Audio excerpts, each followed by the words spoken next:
One area of study that hasn't received enough attention is the confirmation of child abuse as a risk factor for depression as it relates to elderly subjects.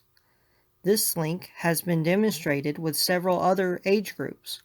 One study shows that 80% of adults aged 21 who have experienced abuse as a child met the criteria for at least one psychological disorder in a longitudinal study.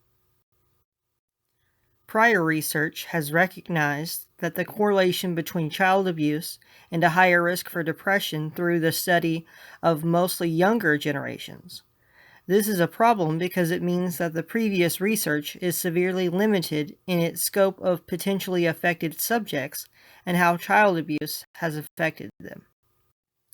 This study would be unique in that it would tackle the needs of a previously overlooked population. Previous studies on child abuse indicated a strong correlation to being a risk factor for depression, and the elderly population struggles with many other risk factors as well. There are many studies that provide several dimensions of the link between child abuse and depression. For example, the study performed by Hamilton, Shapiro, Hamlet, Aberson, and Alloy in 2013 evaluated whether or not emotional abuse was related to both symptoms of various anxieties as well as depressive symptoms. They discovered that there was not a direct correlation, but that emotional abuse contributed to an increase in risk. The Kim and Cicchetti study in 2009 analyzed the link between maltreatment of children as it relates to both depression and self-esteem. It found that the average level of self-esteem was predictive of depression at the final occasion for both maltreated and non-maltreated children, meaning that a link between self-esteem and depression existed, but not necessarily from abuse to low self-esteem. The Romans and Pollack study, 2012, over abuse, and the related risk factors evaluated maltreated children and how they responded to the abuse. They discovered that maltreated children often exhibited attention bias towards sad faces and depressive cues. The link between child abuse and depression isn't just related to attention bias, but also overgeneral memory. The Valentino, Bridget, Hayden, and Nuttall study of 2012 relates how overgeneral memory, OGM, which is linked to both major depressive disorder, MDD, and post-traumatic stress disorder, PTSD, is a significant factor in the link between abuse as a risk factor for depression. In fact, 2 studies specifically are evident to parenting and by extension child abuse as a risk factor for depression, among the other aforementioned related issues. A study by Christina M.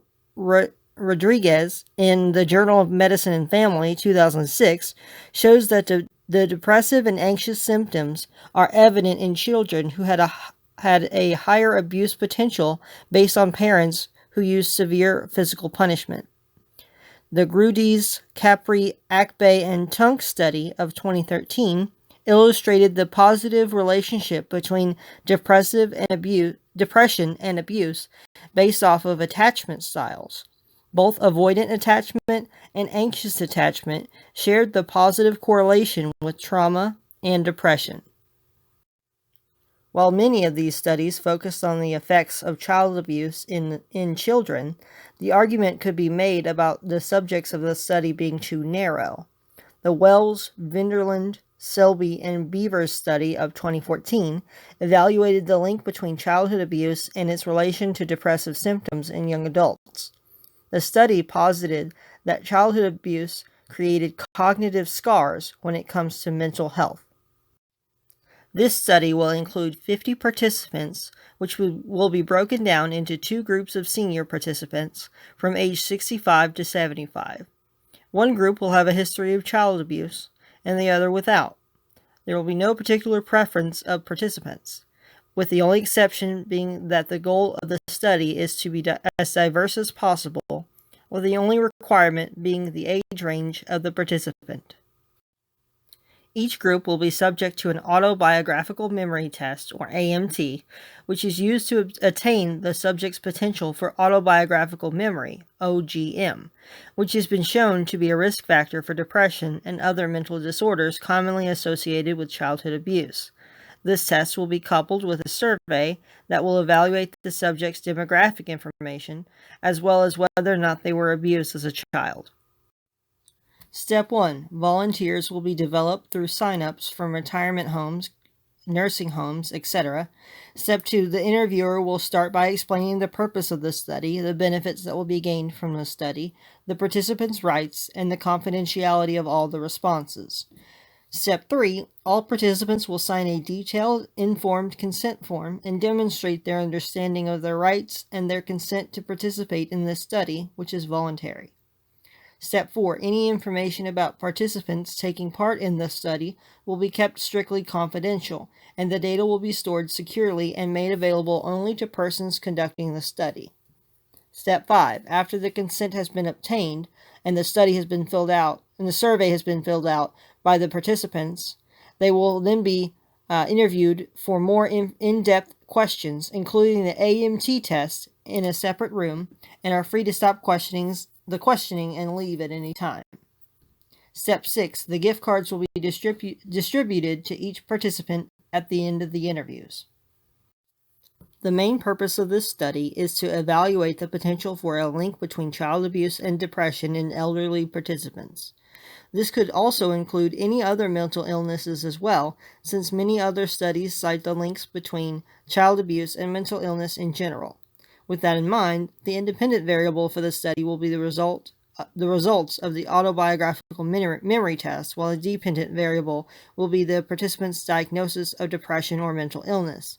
This study will be cross-sectional due to the participants participating only once. By studying the possibility of a link between child abuse and depression, we expect to find a positive correlation between the results of the AMT, the presence of child abuse, and the presence of mental illnesses, particularly depression. The independent variable for the study will be the results of the autobiographical memory test, which is what will dictate the dependent variable of the participant, which is the participant's diagnosis of depression or symptoms of depression. I anticipate that a poor result on the AMT will be indicative of both child abuse and depression, or other mental illnesses or symptoms, either diagnosed or undiagnosed. This will result in a positive correlation between the three variables.